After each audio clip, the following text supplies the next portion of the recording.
اعوذ باللہ من الشیطان الرجیم بسم اللہ الرحمن الرحیم۔ ہم نے جب کبھی بھی کوئی نئی سورت کا آغاز کیا تو ہم نے اس کو تھیم اس کی نکالنے کی کوشش کی، اس کی سینٹرل آئیڈیا کہ ہمارے پاس دو ٹوک کسی بھی چیپٹر کسی بھی سورت کے لیے ہمارے پاس اتنی انفارمیشن ہو کہ یہ آیت یہ سورت کس ٹاپک کو لے کر چل رہی ہے۔ تو ابھی ہمارے سورہ مومن کی 9 ہی آیتیں ہوئی جس میں ہمیں ٹاپک اگر غور کریں، اگر بہت ایمانداری سے غور کریں تو آپ دیکھیں گے کہ ہمیں پچھلی آیتوں میں جو ملا کہ اللہ تعالیٰ غافر الذنب قابل التوب، یعنی گناہوں کو بخشنے والے، توبہ کو قبول کرنے والے، اور اس کا پورا لا، اس کا پورا طریقہ کار آپ کو بتایا گیا کہ اللہ تعالیٰ کس طرح سے توبہ کو قبول کرتے ہیں۔ لیکن ہر دور میں انبیاء کرام کو لوگوں نے باطل کے ذریعے سے جھگڑا ڈالنے کی کوشش کی۔ یہ بھی ہماری آیت نمبر 4 تھی کہ نہیں جھگڑا ڈالتے ہیں اللہ کی آیتوں میں مگر کفر کرنے والے۔ تو آپ کو ان کا چلنا پھرنا دھوکے میں نہ ڈال دیں، یعنی ان کی خوبصورت زندگی، وہ خود خوبصورت، ان کی ہر مرادیں پوری ہوتی ہیں تو اور پھر وہ ایک طرف اللہ کی آیتوں میں جھگڑے بھی ڈالتے ہیں۔ تو بات یہ پتہ چلی کہ اللہ تعالیٰ بتا رہے ہیں کہ اے نبی آپ کو اپنا کام جاری و ساری رکھنا ہے، اور جو بھی جھگڑا ڈالتا ہے اس کو ایک مہلت ملی ہوئی ہے، وہ مہلت کے دنوں میں ہے۔ اور ہر دور میں ایسے ہوا کہ لوگوں نے اپنے رسولوں سے جھگڑا کیا باطل کے ذریعے سے۔ یہ ہم نے دیکھنا تھا کہ ہر دور میں لوگوں نے باطل کے ذریعے سے انبیاء کرام سے بھی جھگڑا ڈالا، اور آج بھی ہماری زندگی میں باطل کا ذریعہ کیا ہے، باطل کس کو کہیں گے؟ جو یہ چھپی ہوئی کتابیں ساستہ اور اپنی اپنی مسلک کی کتابیں، اپنے فرقے، اپنے مسجد کے امام، اپنی وفاق کی ڈگریاں، اپنے سلیبس، اپنا نصاب، ان کو سامنے لا کر کے کیا یہ غلط بول رہے ہیں؟ تو کیا یہ اتنے بڑے مولوی غلط بول رہے ہیں؟ تو یہ تو اتنے بڑے علماء ہیں۔ یہ اس طرح سے یہ باطل سے جھگڑا ہوا، یعنی اوتھینٹک بات نہیں لا رہے ہو، فضول باتیں لا رہے ہو کہ ان کے خواب میں تو رسول اللہ صلی اللہ علیہ وسلم آئے۔ اگر خواب میں آئے تو اس سے کہاں یہ ثابت ہوا کہ ان کی ہر بات سچی ہے؟ تو باطل کے ذریعے سے لڑنا اوتھینٹک کے بالکل خلاف بات ہے کہ کوئی آیت نہیں ہو تمہارے پاس قصے کہانیاں ہو جس سے تم جھگڑے ڈالتے ہو۔ تو یہ کام انبیاء کرام کے ساتھ بھی لوگوں نے کیا۔ تو اس پر جو ہمارا کل کا ٹاپک تھا کہ دیکھو اپنے کانسیپٹ کو درست کرو اور باطل کا سہارا لے کر تم جو دنیا کی عزت چاہتے ہو، ایکچولی دیکھیں باطل کا سہارا جب ہم لیتے ہیں تو ہم دنیا میں تھوڑے آکورڈ نہیں لگتے ہیں، ہم دنیا والوں کے ساتھ مل جل کر ایسا لگتا ہے کہ سب ایک ہیں، نہیں تو ہم الگ الگ نظر آتے ہیں۔ اور یہ چیزیں کچھ لوگوں کو بہت بے عزتی کا باعث لگتی ہیں جب ہم کہتے ہیں کہ کوئی اجماع تواتر کچھ بھی حیثیت نہیں رکھتا، تو انہیں بہت غصہ آتا ہے۔ تو یہ باطل پرستی ہے جب آپ جھوٹی باتیں لاتے ہیں۔ تو اللہ نے آپ کو ایمان پر فوکس کرایا کہ دیکھو اگر تمہارا ایمان درست ہے تمہارے لیے دیکھو کتنا دعاؤں کا سلسلہ چلے گا، تم اللہ کے کتنے فیوریٹ ہو جاؤ گے، اور جو ہمیشگی کے باغات کا جو وعدہ آیا اور برائیوں کو تم سے تمہاری دور کر دیا جانا، یعنی مور انٹیلیجنٹ، تم کو اللہ تعالیٰ بہت ہی ڈیسیشن پاور دیں گے، اللہ کی آیتیں تمہارے دماغ میں پھرتی رہیں گی۔ یہ اللہ نے ہمیں اچھے عقیدے پر فوکس کرا دیا کہ نبیوں سے بھی لوگوں نے جھگڑا ڈالا باطل کے ذریعے سے۔ تو اگر تمہارے ساتھ بھی ایسا معاملہ ہو تو ٹکے رہنا۔ اب جناب ہم آیت نمبر 10 پر آتے ہیں، کیونکہ ہم ٹاپک نکالنے کی کوشش کر رہے تھے کہ سورہ مومن کا ٹاپک کیا نکلے گا، تو ہم کہیں گے کہ وہاں بھی یہی بات چل رہی ہے کہ جی باطل کے ذریعے سے نبیوں کو الجھانا۔ آج ہمارے اور آپ کے بھی ساتھ ایسا ہی ہوتا ہے۔ ہم کوئی انبیاء کرام کے سٹیٹس پر ہیں نہیں، لیکن آپ کو دکھی ہونے کی ضرورت نہیں ہے، ڈس اپوائنٹ ہونے کی ضرورت نہیں ہے کہ یہ لوگ تو میری مان ہی نہیں رہے۔ بھئی آپ کو لوگوں کو نہیں منوانا، آپ کو لوگوں تک پہنچانا ہے، کیونکہ نبیوں کے بھی ذمے پہنچانے کا کام تھا، منوانے کا کام نہیں تھا۔ منوانے کی کوشش کرو گے تو پھر واقعی تھک جاؤ گے اور دکھی بھی ہوگے۔ تو اس لیے اپنا کام یوں کرو کہ آگے تک بات پہنچاؤ. جیسے کہ میں کہہ رہی ہوں کہ اس کا ٹاپک یہ ہے، آپ دیکھیے کہ اس کا ٹاپک کچھ اور بھی بن رہا ہے. تو جی آخرت کی خوشخبری آپ کو دی گئی اور پھر سٹیبل رہنے کا آرڈر دیا گیا، اور اب دیکھیں کہ پورا ایک سین آخرت کا ویژولائز پھر کیا جا رہا ہے. اس میں بھی میرے اور آپ کے کیریکٹر پر باتیں ہو رہی ہیں. کون سی بات ہو رہی ہے کہ جب ہم بھنوٹ ہوتے تھے، ہمارے کوئی اچھے ساتھی ہمیں پردے کا آرڈر کرتے تھے، پردے کی باتیں بتاتے تھے، ہم جھوٹ بول رہے ہوتے تھے تو ہمیں جھوٹ سے منع کرتے تھے، تو ہمیں ان پر بہت چڑ آتی تھی کہ یہ نا رنگ میں بھنگ ڈالتا ہے کہ ہر وقت نصیحت نصیحت نصیحت کرتے ہیں.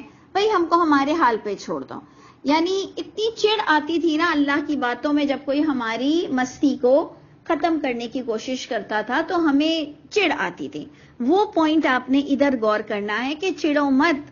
جب کوئی آپ کو اچھی بات بتائے تو برداشت کرو، اس کے تھینکفل رہو. تو دیکھیں یہاں پر پوائنٹ کیا آ رہا ہے. سورہ مومن آیت نمبر 10 میں آپ دیکھیں گے کہ ان الذین کفروا، بے شک جن لوگوں نے کفر کیا، ینادون، ان کو جب پکارا جائے گا. بے شک جن لوگوں نے بھی دنیا میں کفر کیا، جب انہیں پکارا جائے گا کہ دیکھو آج اللہ کا غصہ کتنا زیادہ ہے تمہارے غصے سے. یہ ایکچولی پوائنٹ ہے. اس لیے میں آپ سے کہہ رہی ہوں کہ ہم تب جاتے تھے، ہم بھی چڑ جاتے تھے. یہ آیتیں سن سن کر ہم تھوڑے ہمارے اندر خود بخود سائیکالوجیکلی ایک سپیس آ گئی کہ اگر کوئی ہمیں برائی سے روک رہا ہے تو صحیح کام کر رہا ہے. یعنی ہمارے اندر اس کی عزت آ گئی، کیونکہ یہ آیتوں نے ہمیں ڈرایا کہ جو تمہیں بہت چڑ آتی ہے نا، جب کوئی تمہیں ٹوکتا ہے، جب کوئی تمہیں منع کرتا ہے، تو اللہ کے گھر کیا کرو گے؟ جب اللہ تم پر تمہاری برائیوں کو کھولیں گے تو اس دن تمہارا غصہ، تم کس کو دکھاؤ گے اتنا غصہ؟ تو اس لیے دیکھیں کہ یہ میرے اور آپ کے کیریکٹر پر بات آ رہی ہے. یعنی ہر قصہ جو قیامت کا ابھی بتایا جا رہا ہے وہ مجھ کو اور آپ کو جہنم سے بچانے کے لیے ہے. دوبارہ آیت کو دیکھیے کہ بے شک جن لوگوں نے بھی کفر کی روش اختیار کی تھی دنیا میں، یہ میں اس کو پورا ایکسپینڈ کر کر کہہ رہی ہوں، کیونکہ یہ دنیا میں جنہوں نے کفر کیا انہیں پکار کر کہا جائے گا، ینادون، وہ پکارے جائیں گے، ان کو کہا جائے گا کہ لمقت اللہ اکبر، کہ البتہ اللہ کا غصہ آج بہت زیادہ کبیر ہے، بڑا ہے، مم مقتکم انفسکم، تمہارے غصے سے جو تمہارے دل میں اللہ کی توحید، اللہ کی باتیں سن کر تمہیں جو چڑ آتی تھی، جو تمہیں غصہ آتا تھا نا، اس سے کئی گنا زیادہ غصہ آج اللہ کے پاس ہے.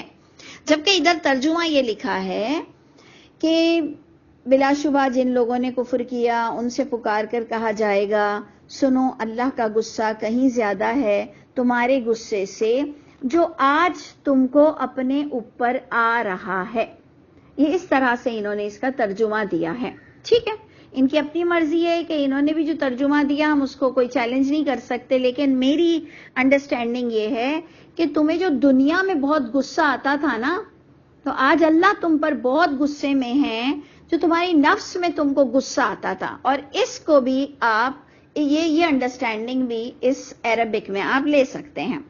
دیکھیں کیونکہ قرآن کلیئر کہہ رہا ہے از، یعنی ماضی کی طرف آپ کو لے کے جا رہا ہے. اس تدعون الی الایمان، یاد کرو وہ بات کہ جب تمہیں پکارا جاتا تھا ایمان کی طرف، تمہیں دعوت دی جاتی تھی کہ یہ غلط ہے، یہ نہیں کرو. فتکفرون، تم دنیا میں کفر کرتے تھے. یعنی میں نے سب کے ساتھ بریکٹ لگایا سمجھنے کے لیے، کیونکہ یہ آخرت کا سین ہے، کیونکہ یہ کنورزیشن آخرت کی. آپ خود بھی غور سے دیکھیے کہ یہ آخرت کے لیے لکھا ہوا ہے کہ جن لوگوں نے بھی کفر کیا وہ پکار کر انہیں کہا جائے گا کہ اللہ کا غصہ آج بہت زیادہ ہے تمہارے نفس کے غصے سے. جب تمہیں پکارا جاتا تھا، ایمان کی دعوت دی جاتی تھی تمہیں، فتکفرون، تم کفر کرتے تھے کہ میں نہیں مانتا، ایسا کچھ بھی نہیں ہے، کوئی اللہ تعالیٰ نے ایسے نہیں لکھا. یعنی یہ سب ہماری اپنی بھی یہی حرکتیں تھیں، ایسی کوئی بات نہیں ہے کہ ہم کہیں کہ نہیں جی دنیا میں ایسے کہاں ہوتا ہے. ہمارے ساتھ تو ہوتا تھا، ہم خود اس میں استغفر اللہ شامل تھے، ایسا کچھ بھی نہیں ہے، ایسا کچھ بھی نہیں ہے. تو اللہ نے فرمایا یہ وہ لوگ ہیں. اب آئیے سیکنڈ پوائنٹ کو کہ وہ شرمندہ ہوں گے یہ بات سن کر جب ان کو پکار کر کہا جائے گا کہ تمہیں بڑا غصہ آتا تھا نا, تو آج اللہ بہت غصے میں ہے. تو اب جناب دیکھیے کہ وہ لوگ وہ برے لوگ کیا ریکویسٹ کریں گے, کیا فریاد کریں گے.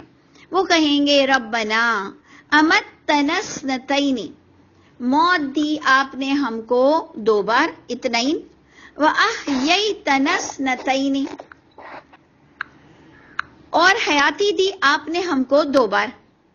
اب غور کیجئے گا کہ یہ بھی اس کو بھی سالو کرنا تھوڑا سا مسئلے والی بات ہو جاتی ہے, کیونکہ 2 زندگی تو سمجھ آ جاتی ہے کہ جب ہم دنیا میں آئے تو وہ ایک زندگی تھی, پھر جب ہم مرنے کے بعد اللہ کے گھر اٹھیں گے تو دوسری زندگی ہے, یہ تو سالو ہو جاتا ہے. مرنا تھوڑا سا سالو نہیں ہوتا کہ یہ کیا لکھا ہوا ہے کہ آپ نے ہمیں 2 بار موت دی اور آپ نے ہمیں 2 بار زندگی دی. اور جب پورے قرآن سے آپ دیکھو تو یہی بات آ رہی ہے کہ تم کو اللہ نے یہاں زندگی دیا, پھر وہ تمہیں موت دے گا, پھر وہ تمہیں قیامت کے دن کھڑا کرے گا. سیدھی سی بات, اگر پورے قرآن سے آپ نے جائزہ لینا ہے تو آپ کو ہر چیز میں یہی ملے گا کہ آپ کو دنیا میں لایا گیا تو اس سے پہلے جو آپ کی موت تھی, جو آپ کا سونا تھا, جو آپ کی نیند تھی, جو آپ کے ماں کے پیٹ میں آپ تھے, جو آپ کچھ بھی نہیں تھے, جو قرآن نے اس کا ذکر کیا کہ تم ذکر کے قابل کوئی چیز نہیں تھے, تو پھر ہم اس کو کنسیڈر کرتے ہیں کہ اللہ تعالیٰ میں کچھ نہ تھا. ماں کے پیٹ میں بھی وہ ایک اس کیفیت میں تھا کہ جو ہم کہتے ہیں اموت و احیا, موت, نیند. تو آپ نے غور کرنا ہے کہ اب ہم کو جب ادھر سیٹ کرنی ہے بات, تو ہم کہیں گے کہ جب ہم کچھ بھی نہ تھے تو اللہ تعالیٰ نے ہمیں زندگی دی, پھر ہمیں اسپیشلی ماں کے جب پیٹ سے نکالا تو ہماری اصل زندگی شروع ہوئی. تو اللہ آپ نے ہمیں ایک زندگی ادھر دی, پھر آپ ہمیں آخرت میں زندگی دیں گے. ایک موت آپ نے ہمیں اپنے ماں کے پیٹ میں, ہم کچھ بھی نہ تھے, ایک وہ موت تھی, آپ نے ہمیں ایک وہ موت دی, اور پھر ایک ہم کو دنیاوی زندگی میں جو موت ملی, کیونکہ قرآن سے ثابت ہو رہا ہے کہ مرنے کے بعد جب اٹھیں گے تو اس کے بعد موت نہیں ہے, وہ الگ ہے. وہ روایتوں میں الگ آتا ہے استغفر اللہ کہ وہ موت کو ذبح کر دیا جائے گا. قرآن میں نہیں لکھا ہوا ایسی باتیں کہ موت کو ذبح کر دیا جائے گا, لیکن قرآن میں کلیئر آ رہا ہے کہ ہمیشگی کے باغات ہمیشہ وہ رہیں گے. ایون نعمتیں بھی سدا رہیں گی. ایون وہاں کے سرورز, چاہے عورتیں ہوں چاہے لڑکے ہوں, جو سرونگ کریں گے, جو خدمت گار ہوں گے, وہ بھی ہمیشہ ایسے ہی رہیں گے. تو اس لیے یہ چیزوں کو سالو کرنے کے لیے اس آیت پر بہت لوگوں کی نظر ہے کہ جی اس کا کیا مطلب ہے. تو سیدھی سی بات یہ ہے کہ جب ہم کچھ نہیں تھے تو ایک موت تھی, پھر ہماری دنیا میں موت ہوئی, اس کے بعد ہمارا ایمان ہے کہ کوئی موت نہیں ہونی ہے. بلکہ اللہ تعالیٰ نے تو قیامت کے لیے یہ تک کہہ دیا کہ ایسا عذاب ہوگا کہ وہ نہ جیئیں گے نہ مریں گے. یعنی اس طرح سے پوری کلیئر بات ہو گئی کہ آخرت کے بعد کی موت تو ہے ہی نہیں, تو ہمیں کسی نہ کسی صورت اس کو یہیں پر ہی سیٹ کرنا پڑے گا. تو وہ جب وہ دیکھیں گے اللہ کا غصہ, ایکچولی ہم اپنے فوکس پر آ جائیں پچھلی آیت پر. یہ ہماری پچھلی آیت تھی کہ جب انہیں پکار کر کہا جائے گا کہ تمہیں بڑا غصہ آتا تھا نا, تو دیکھ لو, تو اس پر وہ کہیں گے کہ ہاں اللہ تعالیٰ ہم نے ریئلائز کیا کہ واقعی آج ہم جی اٹھے ہیں. فاعترفنا, بس وہ اعتراف کریں گے, بس اعتراف کرتے ہیں ہم بذنوبنا, ہمارے گناہوں کا, ذنب, ہم اپنے گناہوں کا اعتراف کرتے ہیں. فہل الی خروج من سبیل, پس کیا کوئی خروج کا راستہ ہے, کوئی ایگزٹ کا کوئی راستہ ہے؟ دیکھ لیجئے, غور کیجئے, اللہ کرے کہ میں اور آپ ایسی بات نہ کریں. ہمیں اتنا اچھا اللہ تعالی ماحول عطا فرما دے, اتنے اچھے دوست نصیب فرما دے, اتنے ہمارے سارے پیارے بچے, ہمارے رشتے ناتے سب ساتھ ہوں, انشاءاللہ سب نیک ہوں, کہ ہمیں کبھی بھی یہ پلٹنے والی دعا اور یہ ندامت, اعتراف جرم کی ضرورت نہ پڑے. آپ دیکھ لیجئے کہ جو بھی آخرت کی بات بتائی جا رہی ہے وہ مردوں کے لیے فائدہ مند نہیں ہے، زندوں کے لیے سبق لینے کے لیے فائدہ مند ہے کہ اگر اعتراف جرم کرنا ہے تو ابھی ہی کر لو، ابھی ہی نکلنے کا راستہ کہیں نہ کہیں سے ڈھونڈ لو۔ اللہ تو تیار بیٹھے ہیں، غافر الذنب ہیں، قابل التوب ہیں، جو آپ نے سورہ مومن کی 3 آیت میں ہی پڑھا۔ اچھا جی، اب دیکھیں دوبارہ آپ کو بتایا جائے گا ریزن کہ یہ اس حال پر پہنچا کیوں۔ دوبارہ آپ سوچیے، اللہ نے تو ہمیں بتا دیا کہ باطل کے ذریعے سے جھگڑے ڈالتے تھے، نبیوں کو الجھاتے تھے اور ملاوٹ کرتے تھے یا جو بھی تھا اپنے عقیدے میں، لیکن دیکھیں اللہ مجھ کو اور آپ کو اتنا کھول کھول کر بیان کرنا چاہتے ہیں کہ اللہ تعالیٰ نے دوبارہ ہمیں ریزن اور کاز بتایا۔ وہ آیت نمبر 12 کچھ اس طرح سے ہے، ذالکم بِأَنَّهُ۔ اب یہ ذالکم کو ہم کیسے ترجمہ اٹھائیں گے کہ یہ تمہارا برا انجام، ذالکا یہ، کم تمہارا، یہ تمہارا جو برا انجام ہوا، بِأَنَّهُ بس سبب یہ کہ وہ شخص، اس کا برا انجام اس لیے ہوا، دوبارہ اللہ فرما رہے ہیں اذا دعی اللہ وحدہ، جب بھی پکارا جاتا تھا اسے اللہ وحدہ کی طرف۔ اب میرے پاس گرپ آ گئی سورہ مومن کی، کیسے؟ جو میں آپ سے کہتی ہوں نا 1 سے 2 رکوع میں آپ کے پاس گرپ آ جائے گی کہ یہ اسپیشلی کس چیز کو ڈسکس کر رہا ہے۔ تو آپ نے دیکھ لیا کہ اللہ تعالیٰ نے جو ہمیں سینس دیا ہے، ہو سکتا ہے آپ کو کچھ اور نظر آئے، مجھے اس وقت وہی وحدہ کی بات نظر آ گئی کہ جب پکارا جاتا تھا اسے اللہ وحدہ کی طرف۔ اور پیچھے جو ہم نے کل سبجیکٹ پڑھا تھا کہ فرشتے کن کے لیے دعا کریں گے، جن کے ایمان پیور ہوں گے، ہم نے یہی ڈسکس کیا تھا کہ دیکھو کمپلسری سبجیکٹ ہے ایمان، اس میں اگر آپ پاس ہو گئے نا، آپ کوالیفائی کر گئے نا اس کمپلسری سبجیکٹ میں، اور اس کا آج کا سب سے بڑا جو مسلمان شرک کر رہے ہیں وہ اللہ رسول پر اور ایکسپینڈ کرتے ہیں باتیں۔ شرک ہم نے ذات میں نہیں کیا، ہم نے باتوں میں شرک کیا۔ اس لیے میں بار بار یہ بات ادا کرتی ہوں کہ دیکھیں ایک ہی ٹاپک اللہ کا قرآن سے چلتا ہی چلا آتا ہے کہ اللہ اپنی ذات میں کسی کو ایسوسیٹ ہونا پسند نہیں کرتے ہیں، تو ہم مسلمانوں نے اللہ کی باتوں میں باتیں کیوں ملا لی؟ تو آپ ادھر پھر غور کیجئے کہ استدعون الی الایمان، آپ کو یہ والا چیپٹر ملا آیت نمبر 10 میں، پھر آپ کو ملا کہ باطل کے ذریعے سے یہ اپنے نبیوں کو ستاتے تھے، پھر آپ کو ملا کہ فرشتے ایمان والوں کے لیے بخشش کی دعا مانگیں گے، اور پھر اب آپ کو ملا کہ یہ اس برے حال پر اس لیے پہنچے کہ جب پکارا جاتا تھا اللہ وحدہ کو کفر تم، تو تمہارے اندر کفر بھر جاتا تھا کہ کیا اللہ اللہ اللہ اللہ کر رہے ہیں۔ یہ یقین جانے میں نے خود دیکھا ہے، قسم سے میں نے خود دیکھا ہے کہ بہت غصہ آتا ہے جب ہم صرف کہتے ہیں نا کہ ہر چیز اللہ کے ہاتھ میں، جبکہ وہ اللہ کو ماننے والے ہمارے مسلمان رشتہ دار ہوتے ہیں، لیکن بس جب ان کو کہا جائے کہ روحیں نہیں آتی ہیں اور یہ ختم شریف نہیں پہنچتے ہیں اور جمعرات پر روحیں نہیں ان کو ثواب ملتا، قبر پر جاتے ہو تو وہاں انہیں نہیں پتہ چلتا، برسی کا کوئی مقصد نہیں ہے، پیر صاحب قبر میں حاضر نہیں ہے، تعویذ سے کچھ بھی نہیں ہوتا ہے، نظر کہیں بھی نہیں لگتی ہے، جنات کچھ بھی نہیں کر سکتا، اگر آپ کا ایمان سالڈ ہے تو وہ بالکل ناراض ہو جاتے ہیں کہ سب تم لوگوں نے بڑوں کی باتوں کو بند کر دیا۔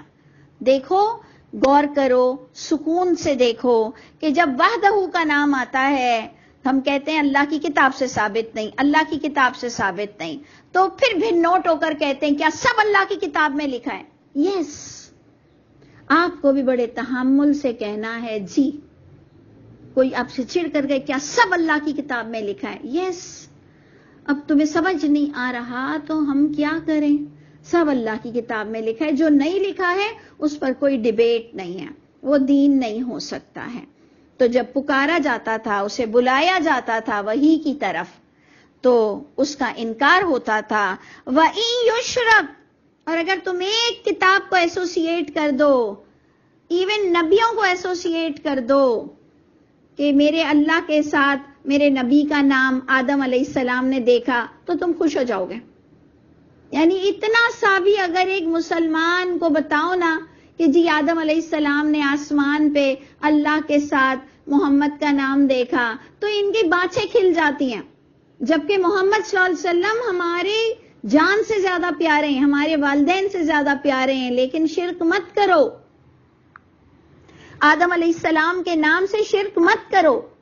یقین جانے یہ ساری لائف میں نے دیکھی ہے, اور میں تو اللہ کا شکر ادا کرتی ہوں کہ میں ایسے ہی خاندانوں میں سے تھی جہاں ہر طرح کے شرک ہوتے تھے.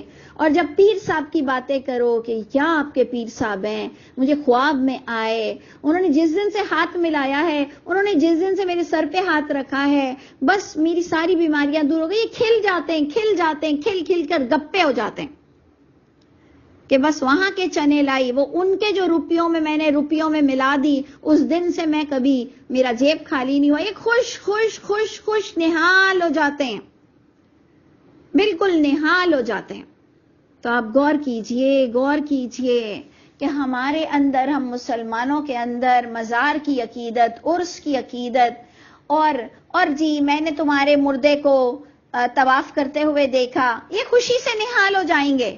جی میں نے تمہارے مردے کو مدینہ شریف میں دیکھا, پھر وہ غائب ہو گیا میری نظروں سے, مجھ سے جب آنکھ میں لی, تو یہ خوشی سے نہال ہو جائیں گے. یہ کہیں گے دیکھا وہ ان کی روح وہاں مدینے میں بیٹھی تھی, وہاں مکے میں بیٹھی تھی. ہمارا دماغ ایسے بن گیا ہے, ہم کو خرچ کر اپنی برائیاں نکالنی ہے, اور ہمیں اللہ کی کتاب کے ساتھ اپنی دماغ, اپنی جو ہے نا مینٹلٹی, یہ اس کے ساتھ ہم نے جوائن کرنی ہے کہ اللہ تعالیٰ بالکل ناراض ہوتے ہیں یہ فضول کی باتوں سے. تو ادھر غور کیجئے گا کہ جب پکارا جاتا تھا, جب بلایا جاتا تھا وحی کی طرف, اس خدائے وحدہ کی کتاب کی طرف, تم کفر کرتے تھے. اور جب اس سے ایسوسیٹ کر آپ ایک سلیبس شروع کر دیں, آپ ایک کورس شروع کر دیں. ہم نے تو وہ تک بھی کورس کو دیکھا جو عہد نامے کا کورس ہو رہا ہے, بی بی فاطمہ کی کہانی کا کورس ہو رہا ہے, 40 بیویوں کا کورس ہو رہا ہے, تو وہ تو پھر بہت ان اوتھینٹک تھی. ابھی آپ اگر 6 کتابوں کا کورس کرا دیں تو باپ اور ماں نہال ہوتے ہیں کہ ہمارا بچہ فاضل ہو گیا, ہمارا بچہ عالم ہو گیا. عالم ہو کر وہ کیا پڑھ رہا ہے, یہ وہ کتابیں پڑھ رہا ہے جس پر رسول اللہ صلی اللہ علیہ وسلم کی کوئی سٹیمپ نہیں ہے کہ یہ کتاب میری طرف سے ہے. یہ آپ کا بچہ وہ کتابیں پڑھ کر عالم بن رہا ہے جس کی محمد صلی اللہ علیہ وسلم سے آپ نے اجازت نہیں لی تھی بات کرنے کی. جو باتیں پوری آپ نے نبی کی بھری ہیں اور انبیاء کرام کی بھری ہیں, آپ نے ان سے اجازت نہیں لی ہے, آپ نے راویوں سے بھی اجازت نہیں لی, اور نہ آپ کے پاس کوئی ایسا کوئی سسٹم ہے کہ آپ اجازت مانگ سکیں ان سے. تو آپ دیکھ لیجئے کہ لیدھدوا بہ, تاکہ وہ گڈمٹ کریں, وجادلوا بالباطل لیأخذوہ وجادلوا بالباطل لیدھدوا بہ. یہ بار بار آپ نے آیت نمبر 5 کو دیکھنا ہے. سارا سورہ مومن ڈیپینڈ کرتا ہے آیت 5 پر کہ کس طرح سے نبیوں کو پکڑتے تھے اور باطل کے ذریعے سے جدال کرتے تھے.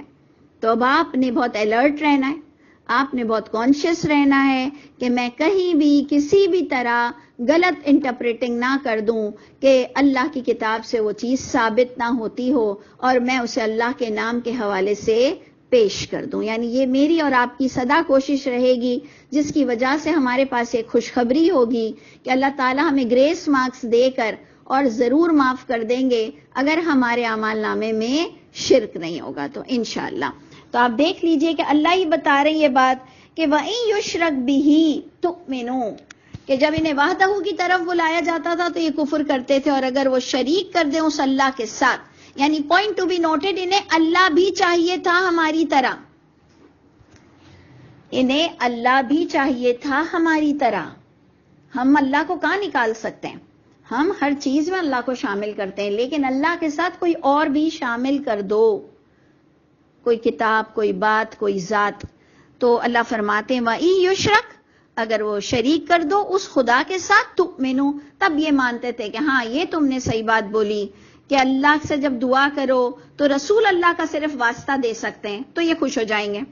جب آپ کہو کہ نہیں جی رسول اللہ صلی اللہ علیہ وسلم کا بھی واسطہ نہیں دے سکتے ہیں، یہ بھی شرک ہے، یہ بھی نبی کی تعلیمات کے خلاف ہے. ہماری اپنی کلاس میں سے کئی عورتیں اٹھ کر چلی گئیں کہ اب تک تو ہم اس کلاس میں آتے تھے، لیکن جس دن سے انہوں نے محمد صلی اللہ علیہ وسلم کا وسیلہ مانگنے سے اور واسطہ مانگنے سے منع کیا، اب ہم نے جانا چھوڑ دیا ہے. کیا کریں ہم کر بھی کیا سکتے ہیں؟ تو آپ غور کیجئے گا، اگر تم اللہ کے ساتھ کسی ایک کو شریک کر دو، یہ ایمان لے آئیں گے. فَالْحُكْمُ لِلَّهِ الْعَلِيِّ الْكَبِيرِ. تو سنو اے لوگوں، سنو. فَالْحُكْمُ، بس تمام کے تمام فیصلے للہ، اب اللہ کے ہاتھ میں آج آ چکے ہیں، کیونکہ پورا سین قیامت کا دکھ رہا ہے. اب جناب سارے فیصلے آج اللہ کے اختیار میں ہیں، جو علی بھی ہے، جو کبیر بھی ہے، بہت بلند ذات ہے وہ، اور تم نے اللہ کے ساتھ گڑبڑ کی. یعنی تمہیں تھوڑا سا بھی خوف نہیں آتا تھا؟ سیف سائیڈ ہونا کیا ہے بھائی؟ اگر آپ کو لگتا ہے کہ اللہ کے ساتھ ان کو جوڑ سکتے ہیں، تو اگر سیف سائیڈ ہو کر بندہ کسی کو نہ جوڑے اور کہے نہیں بھائی ایک ہی خدا کو مان لینا اور کوئی واسطے وسیلے نہ دینا، یہ بیسٹ ہے. لیکن ہمیں غیر اللہ سے ڈر لگتا ہے، ان کی قبر سے بھی ڈر لگتا ہے کہ یہ قبر سے نکل کر ہم پر عذاب لائیں گے. یعنی ہم اتنے ڈرتے ہیں ہم غیر اللہ سے. تو اللہ فرماتے ہیں سن لو، سارا کے سارا فیصلہ اللہ علی کبیر ذات کی طرف ہے. هو الذی، آؤ سنو کہ وہ ذات کیا ہے. وہ ذات پاک وہ ہے، یریکم آیاتہ، وہ اللہ تعالیٰ دکھاتے ہیں تم کو اپنی آیتیں، اپنی نشانیاں. وَيُنَزِّلُ لَكُم مِّنَ السَّمَاءِ رِزْقًا. اور کون سی نشانی کی طرف اللہ نشاندہی کر رہے ہیں کہ نازل فرماتے ہیں تمہارے لیے آسمان سے رزق. تو جی یہ تو کوئی بڑی بات ہے ہی نہیں، کیونکہ ہم دیکھ کر اتنے یوزڈ ٹو ہو چکے ہیں. آسمان سے جو پانی گرتا ہے اور پھر سبزہ ہوتا ہے اور پھر کھیت پکتے ہیں، جی یہ تو بہت ہی نارمل بات ہے. اس میں کیا آیتیں، اس میں کیا نشانی ہے، یہ کون سا معجزہ ہے؟ معجزہ تو کچھ اور کر کے دکھاؤ. اتنے ہم پتھر دل ہو چکے ہیں کہ یہ ہمیں روز صبح شام کے معجزات بھی نظر نہیں آتے ہیں. یقین جانیں، ایک بار دماغ بنا لیں کہ ہمیں معجزات کی کوئی ضرورت نہیں. جبکہ آپ کو پتا ہونا چاہیے میں معجزات کا انکار نہیں کرتی ہوں. پچھلے نبیوں کو جو معجزات دیے گئے میں ان میں سے نہیں ہوں کہ میں اس کا انکار کروں، لیکن میں خود اپنے لیے معجزہ انتظار نہیں ہم کر سکتے ہیں. جیسے ہمیں ہوتا تھا نا کہ اگر اللہ یہ سچا ہے تو کچھ کر کے دکھا دیجئے، اللہ اگر یہ یوں ہے تو فلاں ہو جائے تو میں یقین رکھ لوں گا اس کی باتیں سچی ہیں. اب وہ سب جہالت کی باتیں ہم نے ختم کر دیں گے. اللہ کی کتاب سے میچ کرو نا، سب کو اللہ کی کتاب سے میچ کرو. یہ کیا بات ہے کہ اللہ اگر یہ سچا ہے تو میرے خواب میں آ جائے، اور سچا ہے تو ایسے ہو جائے، اور سچا ہے تو یوں ہو جائے. نہیں. اب معجزات بہت تمہیں اور مجھے بھی نظر آتے ہیں دنیا میں. وہ کم ظرف لوگ ہیں جنہیں اللہ کے یہ دی ہوئی نشانیاں نظر نہیں آتی ہیں. نہیں تو آپ کے سامنے سے دن رات کئی معجزات آتے اور جاتے ہیں کہ آپ کو تو کتاب ہی کافی ہوگی، بخدا کتاب کافی ہوگی. تو اللہ نے فرمایا کہ اللہ وہ ذات پاک ہے، وہ اللہ دکھاتے ہیں تم کو اپنی نشانیاں، نازل کرتے ہیں تمہارے لیے آسمان سے رزق، لیکن نصیحت نہیں پکڑے گا. یہ اتنے بڑے کرشمے کو دیکھ کر بھی پانی سے رزق کا حاصل ہونا، یہ دیکھ کر نصیحت نہیں پکڑنا. لیکن یہ نصیحت کون پکڑے گا؟ من ینیب، جس کا دل ہر وقت اللہ کی طرف متوجہ ہوگا کہ ہاں یہ بھی تو اللہ کی کتنے بڑے کرم ہے، یہ بھی تو اللہ کی کتنی بڑی شان ہے. آپ کا روز صبح کا آنا، پھر دوپہر کا ہونا، پھر رات ہونا، یہ بڑی بڑی نشانیاں ہیں جس کے آگے ہم سرینڈر ہو چکے. تو اللہ تعالیٰ فرماتے نہیں نصیحت پکڑے گا مگر جو رجوع کرنے والا ہوگا. تو اے لوگوں، فَادْعُوا اللَّهَ مُخْلِصِينَ لَهُ الدِّينَ. آپ نے پچھلی کون سی سورت چھوڑی؟ آپ کو یاد ہونا چاہیے، زمر میں آپ نے دیکھا ریپیٹیشن پہ ریپیٹیشنز تھیں کہ مخلصین لہ الدین، مخلصین لہ الدین، ان الدین عند اللہ الاسلام. اللہ کے نزدیک بس وہی ایک ہی دین ہے جو چلے چلا آ رہا ہے، اس کو پیور رکھو، اس کو پیور رکھو، مت گڈمٹ کرو باطل کے ساتھ جھگڑا ڈالنے کی کوششیں مت کرو۔ لیکن اگر کوئی تمہارے سامنے آ جائے تو اللہ سے دعا مانگو، ربی زدنی علما، اللہ میرے علم میں اضافہ دیجئے کہ میں اس کو بہترین، آپ کی پسندیدہ، آپ کی بات کا جواب دے سکوں۔ اللہ اس قابل ضرور کیجئے گا، اللہ اس قابل کیجئے گا مجھ کو بھی، میری اولادوں کو، اولادوں کی اولادوں کو۔ اور اس وقت تو بڑی خوشی ہوتی ہے جب ہمارے شوہر ایسے اچھے ہو جائیں، جب ہمارے شوہر کسی کو جواب دینے لگ جائیں تو ایسا لگتا ہے کہ ساری دنیا ہم کو مل گئی، کہ کیا اللہ تعالیٰ نے ہمیں جنت کا سما دنیا میں دے دیا، کہ اب سب کو بات سمجھ آنے لگ گئی ہے کہ اللہ کی کتاب کے آگے کوئی ٹھہر نہیں سکتا۔ تو اس کے ساتھ ہم اینڈ کرتے ہیں کہ فد اللہ مخلصین لہ الدین، پس پکارو اس اللہ کو پیورٹی کے ساتھ، صرف اس اللہ کے لیے دین کو رکھنا ہے، وَلَوْ كَرِهَ الْكَافِرُونَ، اگرچہ کہ کتنا ہی کراہت کریں کفر کرنے والے، تمہیں صرف اپنے اس کتاب کے دین کو پیور رکھنا ہے۔ تم نے کسی کے انڈر پریشر آ کر فلاں بات کو نہیں ماننا کہ اچھا جی قرآن کے علاوہ بھی اچھا یہ بات ہے، اچھا جی یہ بھی دین ہے، اچھا جی یہ بھی ملت ابراہیم ہے، اچھا یہ بھی اجماع ہے۔ بھائی اپنے پاس رکھو اپنا، ملت ابراہیم بھی اندر قرآن میں ہے، اور قرآن ہی کے اجماع تواتر کے علاوہ باہر کی کوئی چیز بھی ایکسپٹ نہیں کی جائے گی۔ اللہ تعالی ہم سب کو دن بدن بہترین انسان بنا دیجئے، پروردگار ہم سب کے حامی و ناصر ہوں۔ السلام علیکم ورحمۃ اللہ وبرکاتہ۔